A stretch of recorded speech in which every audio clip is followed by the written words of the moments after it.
CEAP, Centro Espírita Altivo Panfiro. Uma casa de amor. Então, bom dia aos nossos ouvintes, que Jesus abençoe a nossa manhã de estudos. Vamos iniciar com a leitura do Evangelho, a oração e em seguida dar continuidade ao estudo do livro A Gênese. Estamos no capítulo 9, no item 6, Revoluções Periódicas.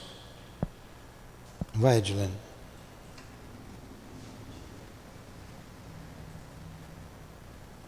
Verdadeira pureza, mãos não lavadas. Capítulo 8, bem-aventurados os que têm puro coração. E então os escribas e os fariseus que tinham vindo de Jerusalém aproximaram-se de Jesus e lhe disseram: por que os teus discípulos violam a tradição dos antigos, visto que eles não lavam as mãos quando tomam suas refeições? Jesus lhes responde, dizendo: e vós, por que transgredis o mandamento de Deus para seguir a vossa tradição? Porque Deus disse: honrai vosso pai e a vossa mãe, e também aquele que disser palavras ultrajantes a seu pai ou a sua mãe, seja punido de morte. Vós, porém, dizeis: aquele que disser a seu pai ou a sua mãe, toda oferta que faça a Deus vos é útil, satisfaz a lei, ainda que depois não honre nem assista o seu pai ou a sua mãe, e assim, por causa da vossa tradição, torne inútil o mandamento de Deus. Faz a prece. Senhor Jesus, Mestre amoroso e bom, aqui estamos reunidos em Teu nome, pedindo a Tua ajuda, a Tua proteção para o nosso estudo da manhã de hoje, que Teu amor possa envolver o Nilton, ajudando ele, e envolver a todos nós, nos ajudando a compreender. Abençoa o nosso estudo, Senhor. Fica conosco, ampara-nos, que a direção espiritual da nossa casa, o altivo e todos os guias que dirigem a nossa casa possam estar aqui conosco, intuindo o Nilton e nos ajudando a todos. Obrigado por estarmos aqui. Que assim seja, graças a Deus. Que o nosso Camille Flammarion e o professor José Jorge nos inspirem também. Vamos lá. Revoluções periódicas. Está quente para chuchu. Item 6. A Terra, além do seu movimento anual em torno do Sol, que dá origem às estações, e do movimento de rotação sobre si mesma em 24 horas, que origina o dia e a noite, tem um terceiro movimento que se completa em cerca de 25 mil anos, mais exatamente 25.868 anos, e que produz o fenômeno designado em astronomia sob o nome de precessão dos equinócios. Este movimento, que seria impossível explicar em algumas palavras sem o auxílio de figuras e sem uma demonstração geométrica, consiste em uma espécie de oscilação circular que se pode comparar à oscilação de um peão prestes a parar. Em consequência dessa oscilação, o eixo da Terra, mudando de inclinação, descreve um duplo cone cujo vértice está no centro do planeta e as bases abrangem a superfície circunscrita pelos círculos polares, ou seja, uma amplitude de 23 graus e meio de raio. Deu certo? Então, a Terra tem aqui 3, mas a gente já viu que tem 14. Né? O nosso amigo Maurício descobriu 5. Então, à medida que a Terra vai, que a ciência vai se aparelhando com telescópios, com máquinas, né? Vão descobrindo mais coisas. E ele falou aqui de um terceiro. Eu na escola só aprendi 2 também, rotação e translação. Então esse que dá a precessão dos equinócios, que é aquele balanço do peão quando ele está prestes a parar, é mais um movimento em torno do ângulo que ela possui, de 23 graus e meios. Que a Terra não está num ângulo reto, ela tem uma inclinação. É o que se chama precessão dos equinócios, aquele. E o Maurício ali deu uma pesquisada ainda, tem uma época do ano, 29 de setembro, 28 de setembro, que ela, nesse movimento, o Sol bate igualmente nos 2 polos, tem a mesma duração no polo norte e no polo sul. Enfim, são descobertas da ciência e que tudo isso tem influência sobre a vida na Terra. A própria Lua exerce uma grande influência sobre a vida na Terra, sobre as marés. A gente estava falando dessa ciência de Deus, sabedoria de Deus. Se a Lua está aproximadamente, acho que são 1.500 quilômetros da Terra, tem uma distância certinha. Qual a distância entre a Lua e a Terra? Vê aí. Ela 384.400 quilômetros, a distância da Lua e da Terra. De onde que eu tirei 1.500 quilômetros? 1.500 quilômetros você não vai nem na Paraíba. Daqui da Paraíba são quase 3.000, pô. Eu ia falar 150 mil quilômetros. 150 mil, não são 150 mil? Tudo bem. Há muitos anos atrás, o Divaldo fez uma palestra dizendo por que ele acreditava em Deus. Eu tinha em fita cassete essa palestra. Quando eu dava aula lá no Leon Denis, ali no início, aquelas primeiras aulas da pergunta do Livro dos Espíritos sobre Deus, eu colocava essa palestra lá no vídeo, 1 hora de mais ou menos de palestra. Então ele faz uma palestra muito interessante, com muitos dados, de que não é por acaso que o universo existe, não é por acaso que tem a vida na Terra, e ele vai falando muita coisa interessante. Dentre elas, a distância, várias coisas, 1 hora e pouco ele falando, 1h20 sobre isso. É a distância entre a Lua e a Terra, que se fosse um pouquinho mais próximo, não haveria vida na Terra, porque a pressão que a Lua exerce sobre o planeta Terra aumentaria as marés, os mares se transbordariam e não poderia ter vida na Terra como a gente conhece. Tomaria conta do planeta inteiro, os mares. Se fosse um pouco mais distante, ele coloca a distância, são dados que ele tirou, científicos, também não poderia haver vida na Terra. Enfim, tudo é milimetricamente pensado, dividido, que só uma inteligência suprema, superior, suprema, poderia desenhar a beleza do universo. Hoje a gente tem fotografias belíssimas do universo, não é? Belíssima, um monte de estrelas, uma coisa... E aquelas pontinhas não são nem estrelas, são galáxias. É uma coisa imensa, imensa. Eu ouvi de um cientista, um dado dele, passando aqui o que ele falou, que se pegasse todos os grãos de areia do litoral brasileiro, do sul até lá em cima, tem mais estrela no céu do que grão de areia no litoral, na areia da praia. Olha que coisa absurda. A gente, como nós somos pequeninos, e como nós não sabemos nada.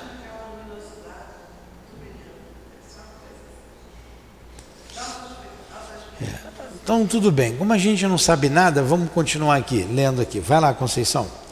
O equinócio é um instante em que o Sol, ao passar de um hemisfério para o outro, encontra-se perpendicular ao Equador. o que acontece 2 vezes por ano, em 20 de março, quando o Sol passa para o hemisfério boreal, norte, e em 22 de setembro, quando ele volta para o hemisfério astral, sul. Em consequência, porém, da gradual mudança na obliquidade do eixo, o que resulta em mudança também na obliquidade do equador sobre a eclíptica. O momento do equinócio avança a cada ano de alguns minutos, 25 minutos e 7 segundos. É esse avanço que se deu o nome de precessão dos equinócios. Do latim precedere, caminhar para diante, composto de proi, adiante, e cedere, ir-se. Com o passar dos anos, em poucos minutos, formam horas, dias, meses e anos, resultando daí que o equinócio da primavera, que agora acontece no mês de março, em dado tempo, acontecerá em fevereiro, depois em janeiro, depois em dezembro, e então o mês de dezembro terá a temperatura do mês de março, e março a de junho, e assim por diante, até que, voltando ao mês de março, as estações se encontrarão de novo na situação atual, a que acontecerá após 25.868 anos, para recomeçar indefinidamente a mesma revolução. Muito bem. É interessante que essa mudança está acontecendo, né? Julho não fez tanto frio agora quanto setembro. Choveu mais e fez mais frio. Esses movimentos vão definindo as estações do ano, as 4 estações. Tudo se dá em função desses movimentos, da incidência dos raios solares, né, sobre a Terra, vai dando a mudança das estações. E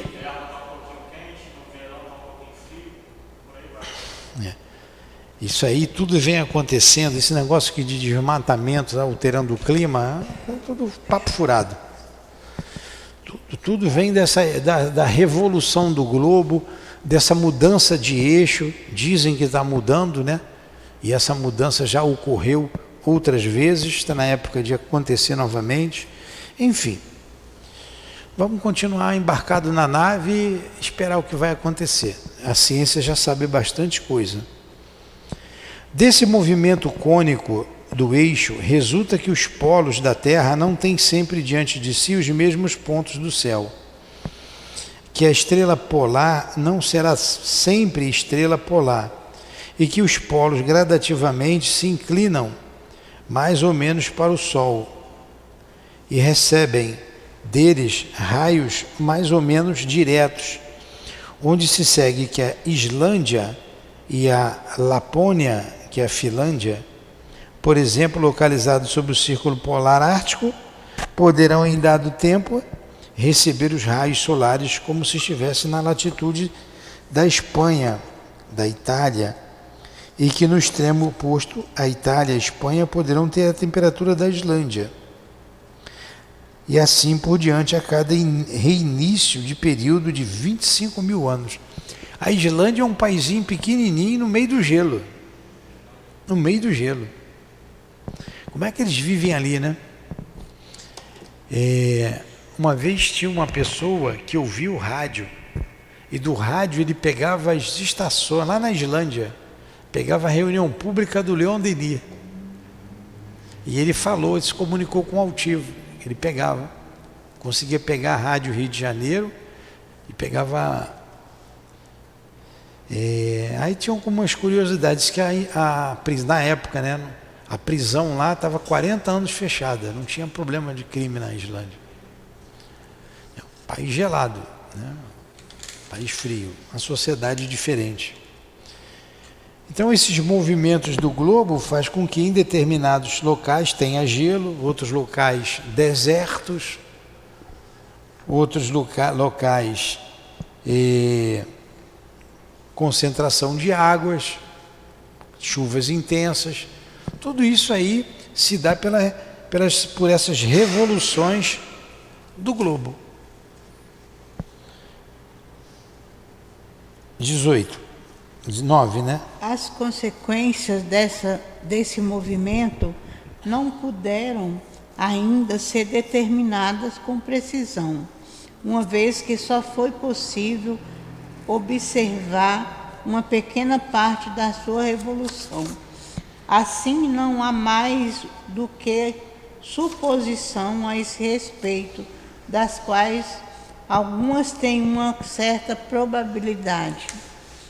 Tá bom. Olha só, Essas consequências são dados que Kardec trouxe. Eu confesso para vocês que eu tenho dificuldade de explicar tudo isso. Mas vamos pegar na nota do autor e algumas coisas mais atuais, que a Gênesis foi lançada em 1869. Não tinha o Hubble ainda. Hoje já tem o Mr. Jane, né? E o autor, isso aqui foi revisado, foi traduzido em 2000 e pouco, em torno de 2000, do ano 2000. Está aqui atrás, essa terceira edição foi em 2010, ó. A terceira edição em 2010. Acredito que em 2005, 2004, que foi a primeira edição do CELD.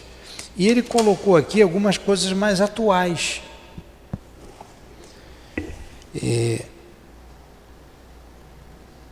Como, por exemplo, atualmente, a precessão dos equinócios é definida como sendo o movimento cíclico dos equinócios ao longo da elíptica, na direção oeste, causada pela perturbação do Sol e da Lua, sobre a dilatação equatorial da Terra e dos planetas sobre o plano da órbita terrestre, e que tem um período aproximadamente de 25.800 anos.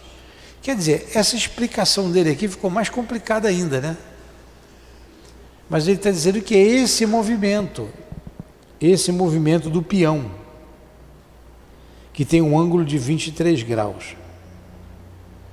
Muito bem, vamos deixar essa parte aqui, que é informativa.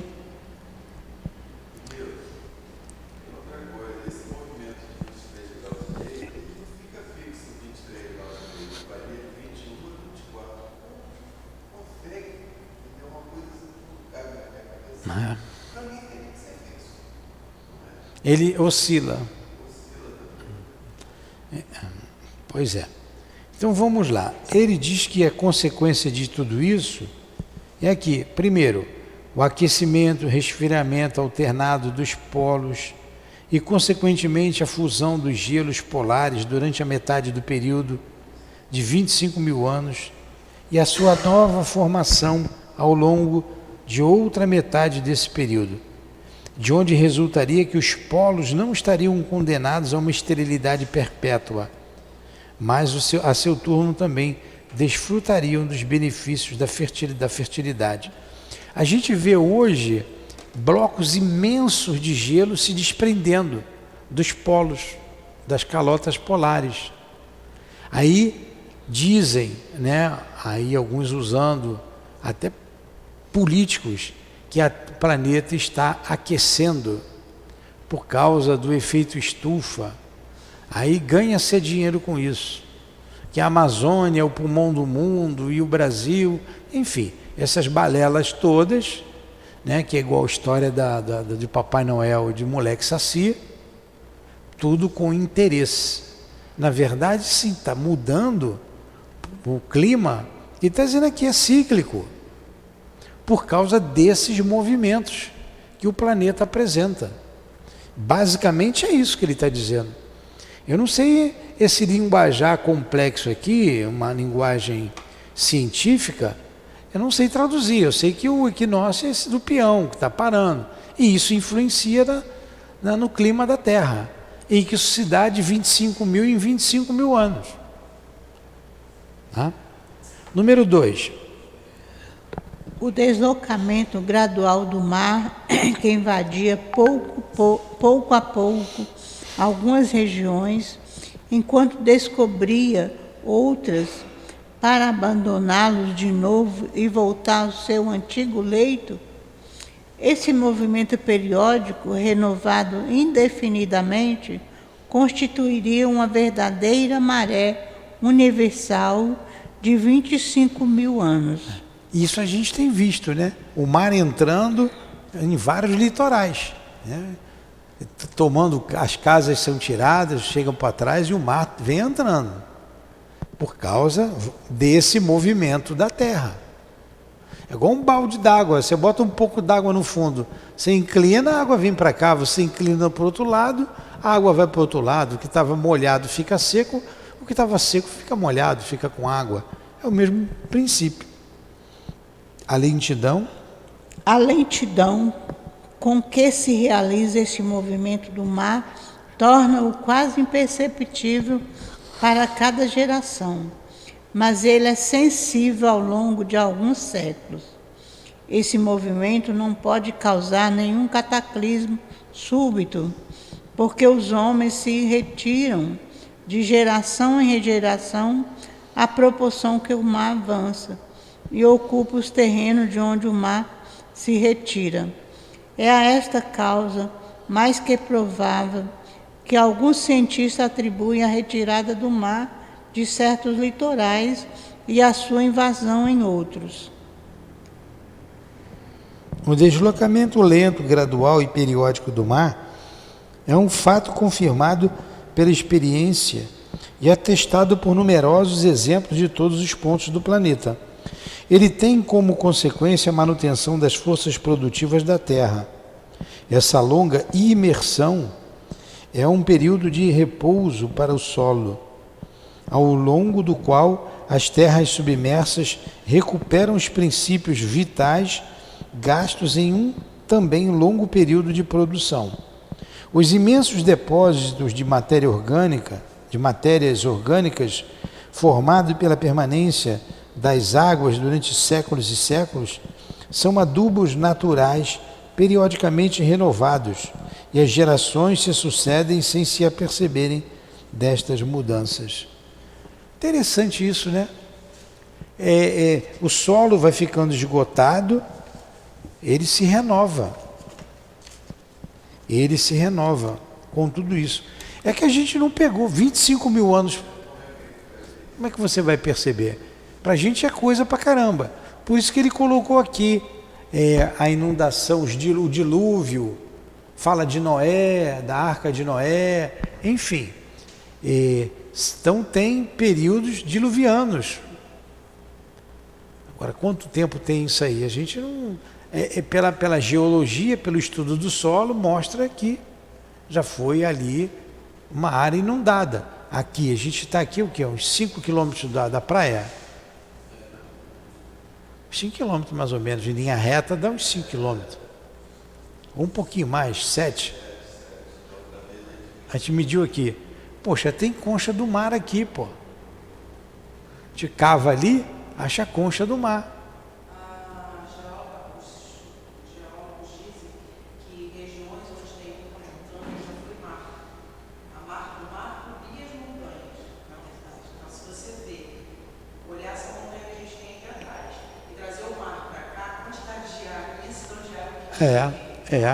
Aqui é o complexo da Pedra Branca, né? Complexo se chama? Maciço da Pedra Branca. Pega, vai até, é longo. Então você encontra...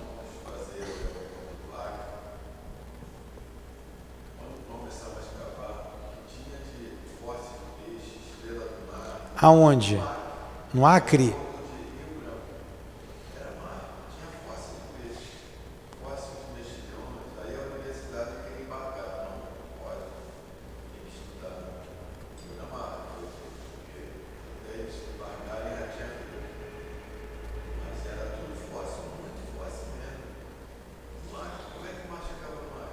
Pois é. Eu acho que quando as placas tectônicas se encontraram ali no Chile, no litoral Pacífico, que levantou os Andes, né? Aí quando levantou os Andes, Pode ser. Quando nós falamos aqui semana passada, eu li de novo no Google ali mostrando na Etiópia, ela está sendo dividida no meio, já avançou 60 quilômetros. E é todo dia, está abrindo a olhos vistos. O mar entrando. E ali é uma região desértica. Então, não sei quantos milhões cúbicos de água que está entrando. Está abrindo a olhos vistos. Um fenômeno interessante. E está dizendo que são os movimentos das placas. Embaixo ali, das placas tectônicas. Estão se acomodando. Então, hoje, uma coisa que leva muito tempo, leva milênios, como ele disse, lá na Etiópia está acontecendo a olhos vistos. Todos os dias a terra se abre mais. Vamos aqui para os cataclismos futuros. Item 11. As grandes comoções da Terra aconteceram em uma época que a crosta sólida, por sua pequena espessura, oferecia apenas uma frágil resistência à efervescência das matérias incandescentes do interior. À proporção que a crosta foi consolidando, elas foram diminuindo de intensidade e de frequência. Muitos vulcões encontram-se hoje extintos, outros formam encobertos por terrenos de formação posterior. Certamente, ainda poderão ocorrer perturbações locais, por efeito de erupções vulcânicas, pela eclosão de alguns novos vulcões, por inundação súbita de certas regiões, pelo surgimento de algumas ilhas e a submersão de outras.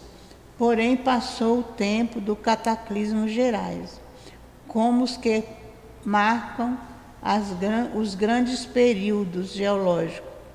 A Terra adquiriu uma estabilidade que, embora não seja invariável, doravante coloca o gênero humano a salvo de perturbações gerais, a menos que ocorram por causas desconhecidas, estranhas ao nosso globo, e que nada poderia fazer para prever. Então o globo foi se acomodando, né? Eram muitos vulcões, a gente ainda vê essa movimentação de placas, mas no início era muito maior, né? Está se acomodando a Terra, foi adquirindo estabilidade, ela foi esfriando igual um mingau, de fora para dentro. Dentro ainda tem uma temperatura altíssima no núcleo da Terra, e ali tem um grande ímã, né? Um grande ímã. Daí a bússola que a gente se orienta, por causa desse magnetismo fruto da movimentação dessa massa aquecida, superaquecida, que está no núcleo da Terra, como um mingau com temperaturas altíssimas. Quanto aos cometas, hoje em dia se está plenamente tranquilo em relação à influência que exerce, mais salutar que nociva, por parecerem destinados a revitalizar os mundos, se assim pudermos nos expressar, trazendo-lhes os princípios vitais que armazenam durante uma corrida pelo espaço e na aproximação com os sóis. Assim, eles seriam antes uma fonte de prosperidade que mensageiros da desgraça. Por sua natureza fluídica atualmente constatada,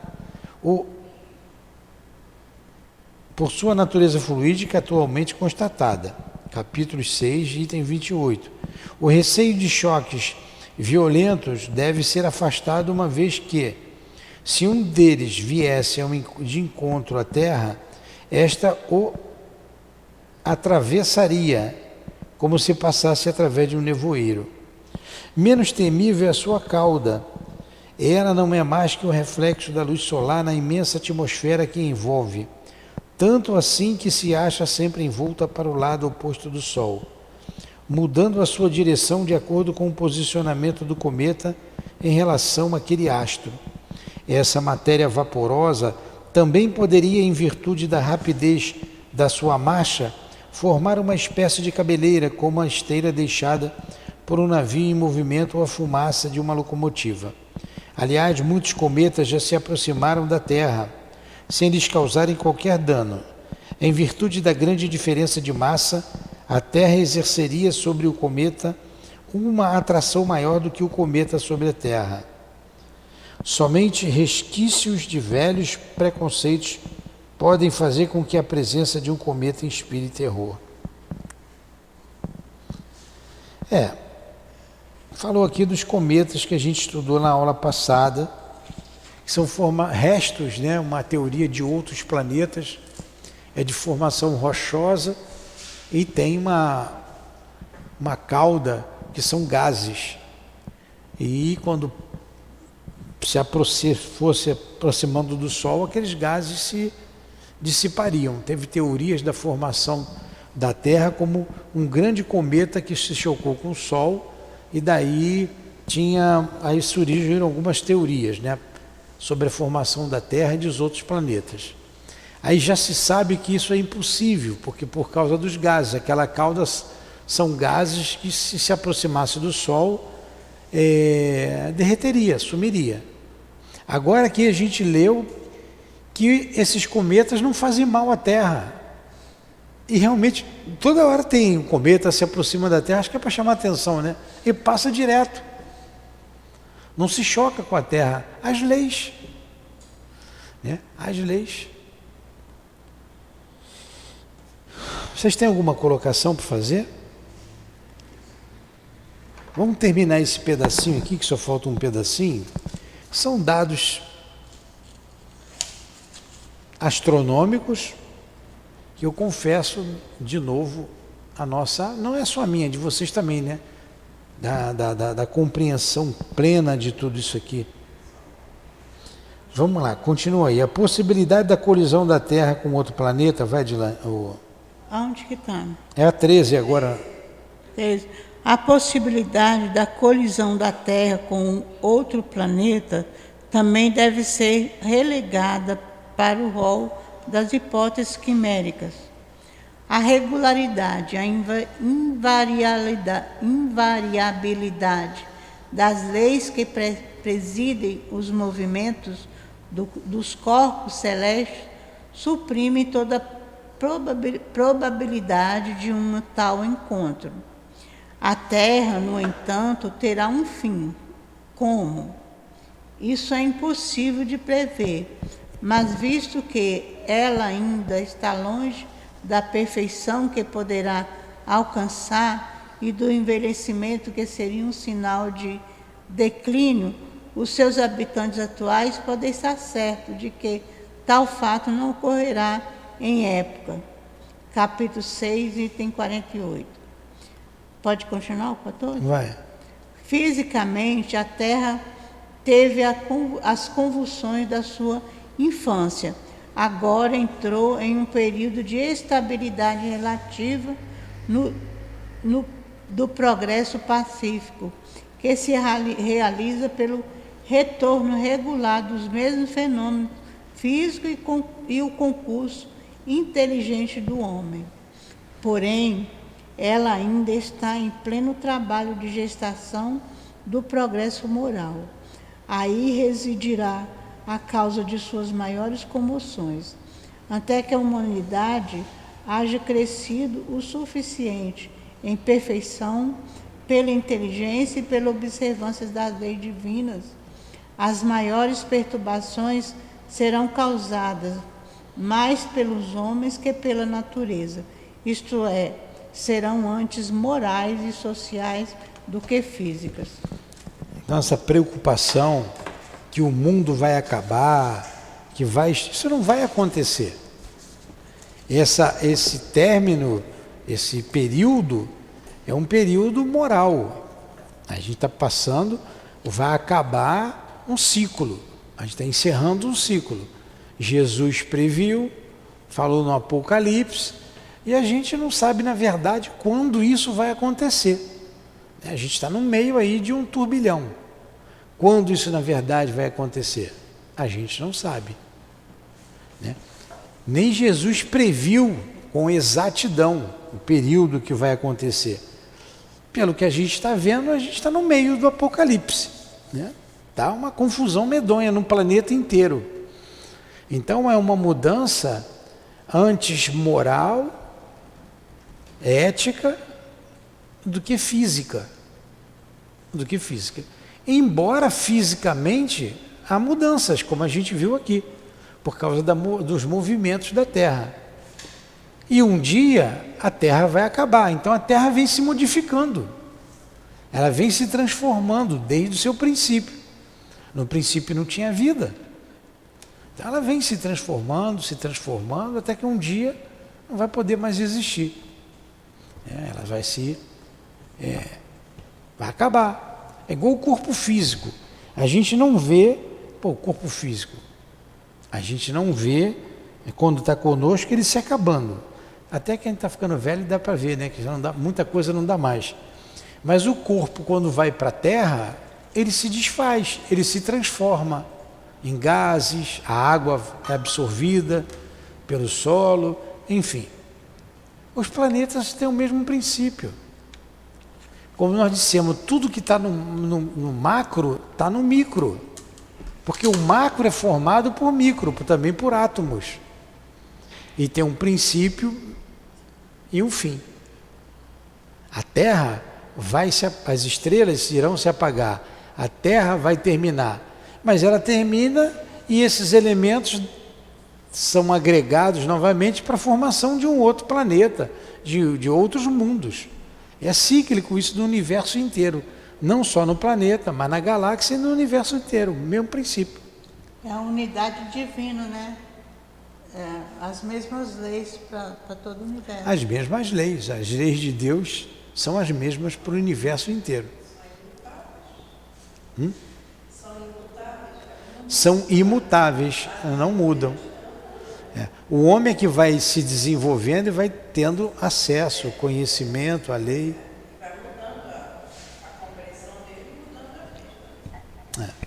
Vamos parar por aqui?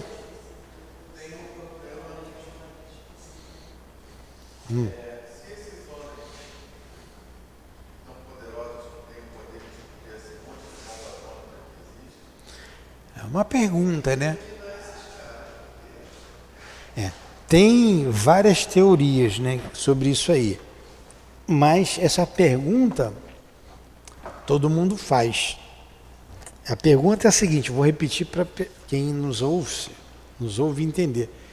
E se os homens poderosos quiserem acabar o mundo, apertando o botãozinho daqui e dali e destruir o planeta Terra? Vamos pensar que essa hipótese seja verdadeira. A gente já viu que a Lua influencia na Terra, que um planeta influencia no outro, no sistema solar, que nada está isolado. A Terra não está isolada. Junto do nosso sistema tem são 8 planetas, mais 7. Né? Ou 9 planetas, ou com a Terra 9. Um influencia sobre o outro. Mais pertinho da Terra tem a Lua. E o sistema influencia na galáxia. Não tem nada solto. É uma distância grande para nós. Então, se o homem explodisse a Terra, vai trazer uma instabilidade muito grande para o sistema. Porque a Terra vai deixar de existir, vai sumir, vai se explodir em pedaços. Vai acarretar sérios problemas. Isso aí a razão está dizendo isso, né?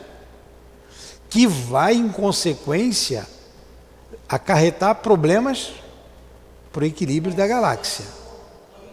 É um efeito dominó. Efeito dominó, é isso aí. Deus permitiria isso? Você acha que Deus permitiria isso? Eu acho que já tem um sistema de defesa se ocorresse uma situação dessa. Isso não vai acontecer. Por ter essa ligação toda, uma coisa amarrada à outra, vamos dizer assim, na nossa ignorância. Não teve aquele negócio. Então, vai descompensar? Vai voltar. Não vai acontecer, não vai. Eles, antes seriam destruídos as coisas vão se estabilizar. Tem teorias para isso, não deixar isso acontecer. Eu estava lendo no outro dia que a bomba que lançada em Hiroshima e Nagasaki, ela não explodiu, ela não teve efeito 100%. Uma parece que foi 4%, a outra uma coisa pequena. Não detonou tudo. Poxa, como é que não detonou aquilo tudo? Não detonou. E esses homens aí de ciência sabem as consequências de uma explosão dessa para o planeta e para o sistema. Sabe? Então vamos aguardar, confiemos em Deus. Confiemos em Deus. O planeta Terra não vai se acabar, não vai explodir. Os homens vão botar a cabeça no lugar. O que vão fazer então com essas bombas todas? Com certeza vão encontrar meios de que essas energias sejam usadas até para o bem. Então aí vão encontrar, dá para pegar essa energia aqui e fazer isso. Vamos aguardar. Vamos aguardar. E quem as mulheres que não casaram, não se desespere, que vai dar tempo de casar. O planeta não vai acabar. Então vamos agradecer a Deus por nos mostrar o quanto temos que aprender, que estudar, que conhecer, o que se moralizar.